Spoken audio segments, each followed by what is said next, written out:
Hello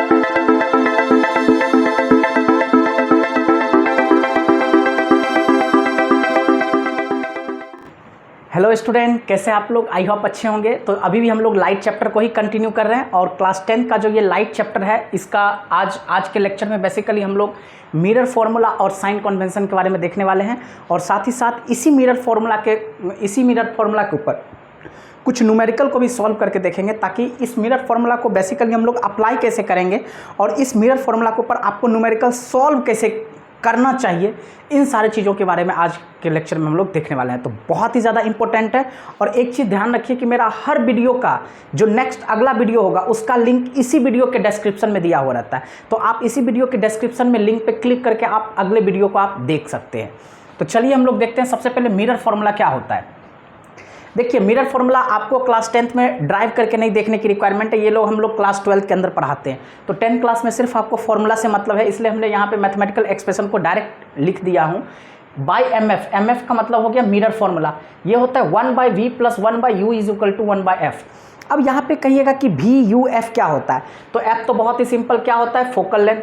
V होता है basically image distance, यानी कि किसी ऑब्जेक्ट का इमेज जहाँ पे बनता है तो पोल से जो इमेज तक का डिस्टेंस होता है वही हमारा क्या कहलाता है? Image distance. यानी कि आपको यहाँ पे मैं एक एग्जांपल के जरिए समझाता हूँ। मान लेते हैं कि हमारे पास क्या है? कॉनकेव मिरर है। यहाँ पे कोई भी मैंने एक ऑब्जेक्ट को रख दिया, उसका इमेज मान के चलिए कि इस बीच में कहीं पे बन गया, सपोज कीजिए। तो अगर मान के चलिए इस पॉइंट पे बना, तो इस पॉइंट से पोल तक का जो डिस्टेंस होगा that will give you image distance. तो उसी को हम लोग इमेज डिस्टेंस कहते हैं, ठीक है। U क्या होता है? Object distance. अगर ऑब्जेक्ट यहाँ पे रखा हुआ है तो पोल से ऑब्जेक्ट तक का जो डिस्टेंस होगा वही क्या कहलाएगा? Object distance. तो वेरी सिंपल, आपको पता है 1/v + 1/u = 1/f, जहाँ पे v image distance, u object distance और f हमारे पास क्या है? Focal length. देखिए नीचे यहाँ पे लिखा हुआ मैग्निफिकेशन। ये मैग्निफिकेशन क्या है? यही मैग्निफिकेशन तो हमें एक तरह से कहीं ना कहीं साइज ऑफ इमेज को क्या करता है? रिफ्लेक्ट करता है और साथ ही साथ ऑब्जेक्ट के साइज और इमेज के साइज में भी एक रिलेशन को क्या करता है? ये एस्टेब्लिश करता है। यानी कि कहीं ना कहीं ऑब्जेक्ट और इमेज के बीच में कंपैरिजन कौन क्रिएट करता है? ये मैग्निफिकेशन क्रिएट करता है। तो ये मैग्निफिकेशन बेसिकली क्या होता है? इसको बाय डेफिनेशन हम लोग लिखते हैं, it is the ratio of height of image to the height of object. यानी कि ये मैग्निफिकेशन क्या है? मैग्निफिकेशन बेसिकली हम लोग इसको स्मॉल m से इंडिकेट करते हैं। तो ये small m that means magnification क्या होता है? ये रेशियो है, it is the ratio of height of image upon में हाइट ऑफ ऑब्जेक्ट। अगर मान के चलिए एक इमेज का हाइट हमने h' मान लिया, यहाँ पे मैंने दिखाया भी हूँ, हाइट ऑफ इमेज हमने क्या मान लिया? h'। तो ऑब्जेक्ट के हाइट को हमने क्या मान लिया? h, यानी कि m = h' अपॉन में h, यानी कि हाइट ऑफ इमेज जिसको हमने माना h' अपॉन में हाइट ऑफ ऑब्जेक्ट जिसको मैंने क्या माना? h। तो वेरी सिंपल, m = क्या लिख सकते हो? h'/h। ये हमारे पास बाय डेफिनेशन है, ये मैग्निफिकेशन का डेफिनेशन होता है। अब इसी मैग्निफिकेशन को हम दूसरे तरीके से और लिख सकते हैं, m = -v/u। अब -v/u that means negative of image distance upon में ऑब्जेक्ट डिस्टेंस, यानी कि इमेज डिस्टेंस और ऑब्जेक्ट डिस्टेंस के रेशियो को भी हम लोग मैग्निफिकेशन कहेंगे और साथ में हाइट ऑफ इमेज अपॉन में हाइट ऑफ ऑब्जेक्ट के रेशियो को भी क्या कहेंगे? मैग्निफिकेशन कहेंगे। तो यहाँ पे h' क्या होता है? हाइट ऑफ इमेज, और हाइट ऑफ ऑब्जेक्ट तो यहाँ पे h लिखा हुआ है। तो that's it, simple mathematical expression है, इसमें कोई ताम झाम नहीं है, बहुत ज़्यादा आपको एक्स्ट्रा ऑर्डिनरी की ज़रूरत नहीं है। सिंपली आप इस फॉर्मूला को ध्यान में रखिए और इसके ऊपर प्रॉब्लम को हिट कर। मेन जो इंपॉर्टेंट चीज़ है वो हमारे पास होता है साइन कन्वेंशन, क्योंकि जब तक आप साइन कन्वेंशन को नहीं जानोगे तब तक आप न्यूमेरिकल को सॉल्व ही नहीं कर पाओगे। मान के चलिए आपके पास फॉर्मूला पता है, आपको फॉर्मूला पता है, लेकिन अगर आप साइन कन्वेंशन का कॉन्सेप्ट नहीं जानते हो तो आप फॉर्मूला में जो भी वैल्यूज़ दिया है उसको आप लोगे कैसे?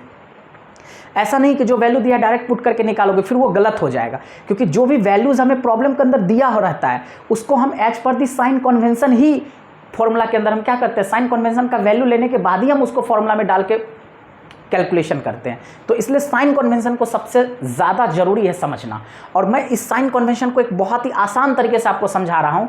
आप वीडियो के अंत तक बने रहिएगा तो आपको बहुत अच्छे से समझ में आ जाएगा। देखिए, मान लेते हैं कि हमने क्या लिया?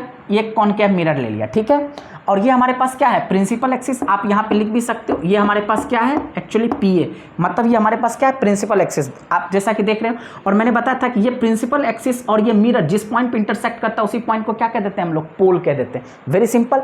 अब देखिए, अगर आप कार्टेशियन कोऑर्डिनेट सिस्टम लोगे 2D में तो बहुत ही सिंपल, आप क्या लेते हो? ये एक्स एक्सिस और ये क्या लेते हो? Y axis. बहुत ही सिंपल, राइट में जाओगे तो x पॉजिटिव, लेफ्ट में आओगे तो x नेगेटिव, अप जाओगे तो y पॉजिटिव, डाउन आओगे तो y नेगेटिव, यही चीज़ होता है।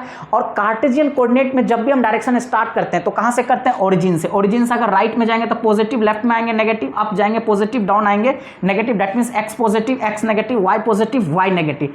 लेकिन सिंपली आपको यहाँ पे ये चीज़ ध्यान रखना है कि हम ओरिजिन इसको नहीं मानेंगे।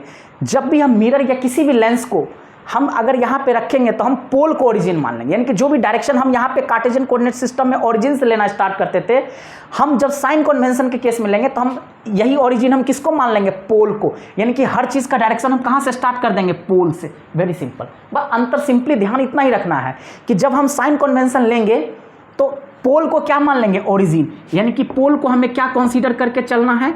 Late origin. आपको इसको क्या मान के चलना है? इसी को, पोल को ही आपको क्या मान के चलना? ओरिजिन मान के। और यहीं से हम डायरेक्शन लेना स्टार्ट करेंगे। बहुत ही सिंपल। मान के चलिए, सपोज करते हैं कि एक ऑब्जेक्ट हमारे पास यहाँ पे रखा हुआ है। This object is A B. तो इसका हाइट कुछ ना कुछ होगा जिसको हमने h मान लिया। सपोज कीजिए इसका इमेज यहाँ पे बना, तो इस इमेज को क्या कहेंगे? h डैश, और ये क्या हो जाएगा? a डैश और b डैश। तो ऑब्वियसली ये ऑब्जेक्ट है, इसका यहाँ पे क्या बन गया? इमेज बना। Very simple. जैसे भी बना हो, ये से रे गया, मान के चलिए यहाँ से रिफ्लेक्ट हुआ, ठीक है, और मान के चलिए यहाँ से फिर कहाँ पे इंसिडेंट हुआ? पोल पे इंसिडेंट हुआ, फिर यहाँ से फिर क्या हो गया? ये रिफ्लेक्ट हुआ, जो भी हुआ, ठीक है। तो आपको सिंपली ध्यान देना है कि ये जो ऑब्जेक्ट बना, तो हम ऑब्जेक्ट डिस्टेंस को मेज़र करेंगे। तो ऑब्जेक्ट डिस्टेंस कहाँ से मेज़र करेंगे? ये ऑब्जेक्ट से इस पोल तक के डिस्टेंस को हम लोग ऑब्जेक्ट डिस्टेंस कहेंगे। और ये इमेज बना, तो इस इमेज से यहाँ तक के डिस्टेंस को क्या कहेंगे? v कहेंगे, इमेज डिस्टेंस कहेंगे। Very simple. मतलब आपको ध्यान देना है, बहुत ही सिंपल। देखिए, मैं पोल को क्या कर लूँगा? ओरिजिन मान लूँगा। अगर इस पोल से मुझे फोकल लेंथ को मेज़र करना है तो सबसे पहले फोकस कहाँ पे? यहाँ पे। तो पोल से जो मैं फोकस को मेज़र करूँगा, तो पोल से फोकस के लिए मुझे किधर जाना पड़ेगा? लेफ्ट। तो पोल से, यानी कि ओरिजिन हम किसको मान लेंगे? पोल को। तो पोल से अगर मैं लेफ्ट आ रहा हूँ तो इसका मतलब किधर की तरफ जा रहा हूँ? नेगेटिव एक्स एक्सिस की तरफ। इसलिए यहाँ से पोल से जो मैं फोकस की तरफ जाऊँगा तो ये जो फोकल लेंथ हो जाएगा, ये फोकल लेंथ का वैल्यू किस में आ जाएगा? नेगेटिव में। That's it. पोल को हमें क्या कर लेना? ओरिजिन मान लेना। अब इसी पोल से अगर मुझे ऑब्जेक्ट डिस्टेंस को मेजर करना है तो मैं किधर की तरफ चलूंगा? देखिए, ऑब्जेक्ट यहाँ पे रखा हुआ है और पोल से जाएंगे। पोल को ओरिजिन मैंने मान लिया, तो पोल से जैसे ऑब्जेक्ट की तरफ जा रहे हैं तो इसका मतलब किधर की तरफ जाना? Negative x axis. तो ये जो ऑब्जेक्ट का डिस्टेंस है जिसको मैंने यू मान रखा हूँ, तो यू भी इस केस में क्या आ जाएगा? नेगेटिव आ जाएगा। उसी तरह से यहाँ पे इमेज बना, तो मान लीजिए इस इमेज के डिस्टेंस को फाइंड आउट करेंगे तो फिर बिल्कुल पोल, अब पोल से इमेज डिस्टेंस को मेजर करने के मुझे लेफ्ट जाना पड़ेगा, तो मैं लेफ्ट की तरफ आ रहा हूँ। That means negative x axis की तरफ जा रहा हूँ, इसलिए इस केस में हमारा वी क्या हो जाएगा? नेगेटिव हो जाएगा। ठीक है। अब मतलब सिंपली आपको ध्यान में रखना है कि पोल को हमें ओरिजिन मान लेना और जिस भी डिस्टेंस को मेजर करना है, अब ऑब्वियसली यहाँ पे प्रिंसिपल एक्सिस पे लाई करेगा। ऑब्जेक्ट डिस्टेंस हो, इमेज डिस्टेंस हो, रेडियस ऑफ कर्वेचर हो, फोकल लेंथ हो, व्हाटएवर इट मे बी, पोल को ओरिजिन मानना और पोल से उस चीज़ को मेजर करने के लिए जाना। अगर मुझे पोल से लेफ्ट जाना पड़ रहा है तो नेगेटिव एक्स एक्सिस सारे वैल्यू नेगेटिव हो जाएगा। अगर पोल से मैं राइट जाऊंगा तो सारा एक्स पॉजिटिव, सारे वैल्यू किस में चले जाएंगे? पॉजिटिव में। अब देखिए, अगर मैं हाइट ऑफ, जैसे ये हमारे पास हाइट ऑफ ऑब्जेक्ट है, अब हाइट ऑफ ऑब्जेक्ट को अगर मेजर करना है तो ऑब्वियसली पोल से हमें किधर की तरफ चलना पड़ेगा? ऊपर की तरफ चलना पड़ रहा है क्योंकि ऊपर डायरेक्शन में। तो पोल से अगर ऊपर जा रहा हूं तो ये क्या हो रहा है? वाई पॉजिटिव, इसलिए इसका वैल्यू क्या आ जाएगा? पॉजिटिव। वहीं पे अगर हाइट ऑफ इमेज को मेजर करना है तो पोल से मुझे किधर आना पड़ रहा है? डाउन, यानी कि नेगेटिव वाई की तरफ, इसलिए हमारे पास एच डैश यहाँ पे क्या हो जाएगा? नेगेटिव। यानी कि हाइट ऑफ इमेज नेगेटिव हो जाएगा, हाइट ऑफ ऑब्जेक्ट क्या हो जाएगा? पॉजिटिव। That's it. यही साइन कन्वेंशन है, इसके अलावा आपको कहीं कोई दिमाग लगाने की जरूरत नहीं है। सिंपली आपको क्या करना है? पोल को ओरिजिन मान लेना है और यहां से ही सारे चीज को मेजर करना है। यानी कि पोल से जिस चीज को भी मेजर करने के मुझे लेफ्ट जाना पड़ेगा तो लेफ्ट के अकॉर्डिंग डायरेक्शन लोगे, साइन कन्वेंशन लोगे, यानी कि लेफ्ट में जाएंगे तो सारा चीज नेगेटिव क्योंकि नेगेटिव एक्स एक्सिस की डायरेक्शन में जा रहे हैं। और यही पोल से अगर मैं राइट जाऊंगा तो सारा चीज पॉजिटिव, और इसी पोल से ऊपर जाएंगे तो पॉजिटिव, इसी पोल से नीचे आएंगे तो नेगेटिव। तो डेफिनेटली आपको ध्यान, बस केवल पोल को क्या मान लेना? ओरिजिन, और पोल से ही राइट लेफ्ट जैसे जाएंगे उसके अकॉर्डिंग साइन कन्वेंशन आप ले लोगे। सीधी सी बात है। पोल से राइट जाओगे तो एक्स पॉजिटिव, तो पॉजिटिव में आ जाएगा वैल्यू, लेफ्ट में आओगे तो नेगेटिव, नेगेटिव ऊपर पॉजिटिव नीचे नेगेटिव। That's it. अब इसी को हम लोग एक न्यूमेरिकल के जरिए समझ। हमारे पास क्वेश्चन क्या कह रहा है? Find the size, nature and position of image formed when an object of size 1 centimeter is placed at a distance of 15 centimeter from a concave mirror of focal length 10 centimeter। बहुत ही simple, क्या क्या मुझे इस question के अंदर find out करना है? पहला तो साइज फाइंड आउट करना है, नेचर फाइंड आउट करना है, पोजीशन फाइंड आउट करना है। इन सारी चीज़ों को हमें क्या करना है? फाइंड आउट करना है। तो देखते हैं दिया क्या हुआ है यहाँ पे। सबसे पहले लिखिए given, find the size, nature and position of image form, यानी कि जो भी इमेज बनेगा उसका इन सारे डिटेल को हमें क्या करना है? फाइंड आउट, यानी कि एक तरह से इमेज का हमें डिटेल निकालना है।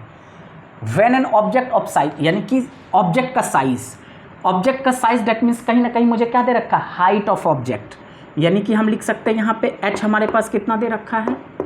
1 centimetre is placed at A distance of 15 centimetre, यानी कि ऑब्जेक्ट हमारे पास कितना है? u बराबर हमारे पास कितना है? 15 सेंटीमीटर। अब देखिए यहीं पर आपको ध्यान देना है, साइन कन्वेंशन के अकॉर्डिंग वैल्यू को लिखना है। तो सबसे पहले देखिए हमारे पास क्या दे रखा है? Concave mirror. रफली मैं यहाँ पे क्या करूँगा? ड्रॉ कर लूँगा। ये हमारे पास क्या बन गया? Concave mirror. ये हमारे पास पोल हो गया, ठीक है। ये हमारे पास फोकस हो गया, ये सेंटर ऑफ कर्वेचर हो गया, ठीक है। अब देखिए इसका फोकल लेंथ कितना है? फोकल लेंथ हमारे पास f कितना दे रखा है? f is equal to 10 centimetre. तो अगर हमारे पास यहाँ पे कॉनकेव मिरर है, तो कॉनकेव मिरर है तो फोकल लेंथ 100% इसका क्या होगा? नेगेटिव। जब भी लेंगे तो ऑब्वियसली ये हमें देगा फोकल लेंथ देगा। तो पोल से हमेशा किस में आएंगे? लेफ्ट में आएंगे, तो ऑटोमेटिकली हमारे पास क्या हो जाएगा? नेगेटिव। तो f तो हमारे पास नेगेटिव हो गया। अब हम देखते हैं जो हमारा ऑब्जेक्ट का डिस्टेंस है ये फोकल लेंथ से बड़ा है। तो अगर फोकल लेंथ हमारे पास कितना आ रहा है? 10, तो रेडियस ऑफ कर्वेचर तो हमारे पास 20 आ जाएगा। तो इससे ये पता चल गया कि ऑब्जेक्ट लाई कहाँ पे कर रहा है, यानी कि बिटवीन सी एंड एफ लाई कर रहा है, between centre of curvature and कहाँ पे लाई कर रहा है? फोकस। क्योंकि देखिए फोकल लेंथ आपके पास कितना दे रखा है? 10 सेंटीमीटर। तो ऑब्वियसली रेडियस, अगर आपके पास फोकस है 10 सेंटीमीटर तो रेडियस ऑफ कर्वेचर हमारे पास कितना हो जाएगा? 20, और ऑब्जेक्ट का डिस्टेंस है 15 सेंटीमीटर। ऑब्जेक्ट कहाँ पे लाई कर रहा है? 15 सेंटीमीटर। तो इसका मतलब बिटवीन सी एंड एफ लाई कर रहा है। बहुत ही सिंपल। और बिटवीन जब भी सी एंड एफ लाई करता है तो क्या बनता है? रियल और इन्वर्टेड इमेज बनता है। तो 100% ऑब्जेक्ट डिस्टेंस क्या हो गया हमारे पास? नेगेटिव। साइन कन्वेंशन के अकॉर्डिंग ऑब्जेक्ट डिस्टेंस क्या हो गया? नेगेटिव। एफ हमारे पास -10 सेंटीमीटर। यही इसलिए मैंने बताया हूँ आपको, जब भी वैल्यू को लिखना है तो साइन कन्वेंशन के अकॉर्डिंग ही लिखना है और तब जाकर के फॉर्मूला में डालना, नहीं तो आपका गलत हो जाएगा। तो यहाँ पे ध्यान रखिएगा।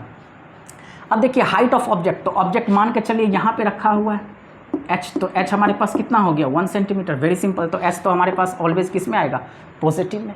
अभी तक तो फिलहाल यही डाटा दिया हुआ है। चलिए देखते हैं आगे। ठीक है, अब हमें क्या फाइंड आउट करना है? तो हम लिखेंगे मिरर है तो लिखेंगे बाई mf, यानी कि बाई मिरर फॉर्मूला क्या होता है हमारे पास? 1/v + 1/u is equal to 1/f। तो ईजिली हम यहाँ से इमेज डिस्टेंस को फाइंड आउट कर सकते हैं। This implies 1/v is equal to 1/f minus 1/u, जिसको मैं यहाँ पे क्या लिख सकता हूँ? 1/f, यानी कि f हमारे पास कितना? -10, तो हम सीधे लिख सकते हैं -1/10। अब देखिए u माइनस और u भी हमारे पास -15 है, तो 1/, में क्या लिखोगे? -15। आप जब इसको सॉल्व करोगे तो 1/v इज इक्वल टू आप क्या लिख सकते हो? -1/10, और माइनस माइनस क्या हो जाएगा? +1/15। तो आप एलसीएम लोगे, 10 और 15 का एलसीएम आपके पास कितना आ जाएगा? बहुत ही सिंपल, आई होप 30 आएगा। 10 और 15 का एलसीएम कितना हो जाएगा? 5 2 ज़ा 5 3 ज़ा, तो 5 2 ज़ा 10, 10 3 ज़ा कितना आ गया? 30, यानी कि आपके पास एलसीएम कितना आ जाएगा? 30। तो 10 3 ज़ा 30, 3 इंटू यानी कि -3 प्लस 15 2 ज़ा आप 2 लिख सकते हो, यानी कि -3 + 1 कितना हो जाएगा? -1/30। तो this implies 1/v is equal to, अगर आपके पास -1/30 आ रहा है तो दिस इम्प्लाइज v आपके पास कितना लाई करेगा? क्रॉस मल्टीप्लाई करो, यानी कि 30 इज इक्वल टू -v, यानी कि v इज इक्वल टू हमारे पास कितना आ जाएगा? -30 centimetre. v is equal to हमारे पास कितना आ गया? यानी कि हम यहाँ पे लिख सकते हैं हैंस v जो है इमेज डिस्टेंस वो हमारे पास कितना आ गया? -30 सेंटीमीटर। यानी कि निगेटिव ये इंडिकेट कर रहा है कि मिरर के सामने ही बन रहा है, यानी कि मिरर के बियॉन्ड नहीं बन। अगर मिरर के बियॉन्ड बनता तो राइट में चले जाते तो वैल्यू पॉजिटिव आ जाता, यानी कि लेफ्ट में ही बन रहा है। डेट मीन्स मिरर के सामने में, यानी कि in front of the mirror बन रहा है। डेट मीन्स ऑलरेडी ये कौन सा इमेज बनेगा? यानी कि एक तरह से हमारे पास नेचर तो पता चल गया, यानी कि नेचर हमारे पास क्या हो गया? निगेटिव में आ गया तो रियल हो गया, और रियल जब भी होगा तो रियल एंड इन्वर्टेड, रियल जब भी होता है तो इन्वर्टेड होता है, और वर्चुअल जब भी होता है तो इरेक्ट होता है, तो रियल एंड इन्वर्टेड। यानी कि दोनों पता चल गया, यानी कि जो भी इमेज बनेगा उसका हमें क्या मिल गया, नेचर बन गया, नेचर मुझे मिल गया, रियल एंड इन्वर्टेड। और कहाँ पे बनेगा, यानी कि जो हमें यहाँ पे पूछा था पोजीशन, तो पोजीशन कहाँ पे बनेगा, इन फ्रंट ऑफ 30 सेंटीमीटर। तो 30 सेंटीमीटर का मतलब ये क्या हो गया, देखो रेडियस ऑफ कर्वेचर हमारे पास 20 था, बियॉन्ड सी, यानी कि इसका मतलब पोजीशन हमारे पास क्या आ गया, पोजीशन अगर देखा जाए तो हम सीधे लिख सकते हैं बियॉन्ड सी। बियॉन्ड सी मतलब बियॉन्ड सेंटर ऑफ कर्वेचर या रेडियस ऑफ कर्वेचर, कितना डिस्टेंस पे, 30 सेंटीमीटर पे। चलिए, तो हमें नेचर पता चल गया, पोजीशन पता चल गया, अब मुझे क्या निकालना है, साइज। किसका निकालना है, इमेज का। तो बहुत ही सिंपल, कैसे निकालेंगे साइज, यहाँ तक तो हमारे पास काम हो गया। अब साइज निकालने के लिए मुझे एक ही काम करना पड़ेगा, मैग्नीफिकेशन को याद करना पड़ेगा। तो आप जानते हो मैग्नीफिकेशन,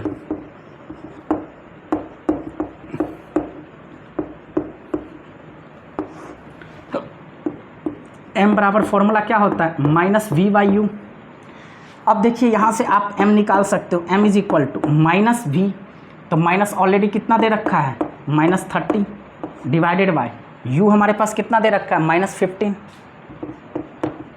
तो माइनस माइनस कैंसिल हो गया, 15 2 जा, यानी कि मैग्नीफिकेशन मेरे पास कितना आ गया, -2। यानी कि हमारे पास जो मैग्नीफिकेशन आ गया वो क्या आ गया, -2।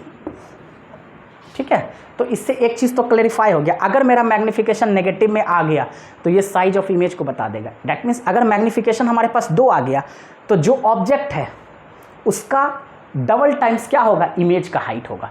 यानी कि मैग्नीफिकेशन ये रिफ्लेक्ट करता है कि इमेज जो होगा वो ऑब्जेक्ट का क्या होगा, ट्वाइस हो जाएगा। तो इसी से हम कंक्लूजन निकालेंगे, अगर हमारा ऑब्जेक्ट का साइज है 1 सेंटीमीटर तो इमेज कितना हो जाएगा, उसका डबल हो जाएगा, यानी कि 2 सेंटीमीटर हाइट का क्या हो जाएगा, इमेज हो जाएगा। यानी कि इमेज का हाइट कितना हो जाएगा, 2 सेंटीमीटर, यानी कि ऑब्जेक्ट का क्या हो जाएगा, इमेज डबल हो जाएगा, ट्वाइस हो जाएगा। तो हमेशा एक चीज़ आपको मैं बता देता हूँ, ध्यान रखिएगा, अगर मैग्नीफिकेशन का नंबर रियल नंबर के फॉर्मेट में आए, जैसे कि 2 आए, 3 आए, 5 आए, 6 आए, तो उतना टाइम्स क्या होता है, लार्जर होता है, यानी कि 2 times larger than the object. लेकिन अगर यही फ्रैक्शन में आ जाता, 1/2 आ जाता, तो 1/2 स्मॉलर देन दी ऑब्जेक्ट। यानी कि अगर फ्रैक्शन में आएगा तो ऑब्जेक्ट से छोटा, अगर इस तरह से होल नंबर में आएगा तो ऑब्जेक्ट से बड़ा। हमेशा ध्यान में रखिएगा, यानी कि अगर इस तरह से फॉर्मेट जैसे 2 3 करके आएगा ना, तो उतना टाइम्स क्या होगा, लार्जर देन ऑब्जेक्ट। लेकिन अगर यही मैग्नीफिकेशन का वैल्यू फ्रैक्शन में आ जाएगा तो उतना टाइम्स क्या हो जाएगा, स्मॉलर देन दी ऑब्जेक्ट। बस केवल ध्यान में इतना ही रखना। तो अब मैं कैलकुलेट भी कर देता हूं अगेन। m अगर आपके पास आ गया -2, तो this implies m is equal to क्या होता है formula, h' which is equal to -2।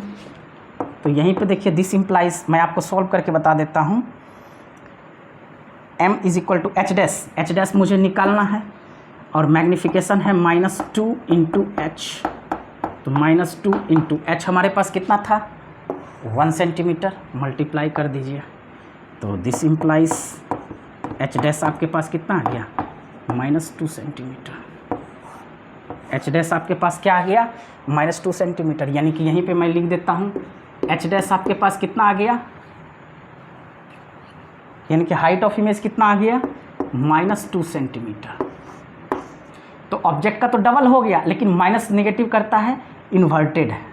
Negative किसको साइन करता है, इन्वर्टेड है। इमेज कैसे बन रहा है, जैसे बियॉन्ड सी बन रहा है, तो इस तरीके से बन रहा है, डाउनवर्ड डायरेक्शन में बन रहा है। ये हमारा इमेज है, और ऑब्जेक्ट का जो इमेज है वो क्या है, डबल है, क्या, यानी कि ऑब्जेक्ट का 2 गुना बड़ा है साइज में, कौन, इमेज।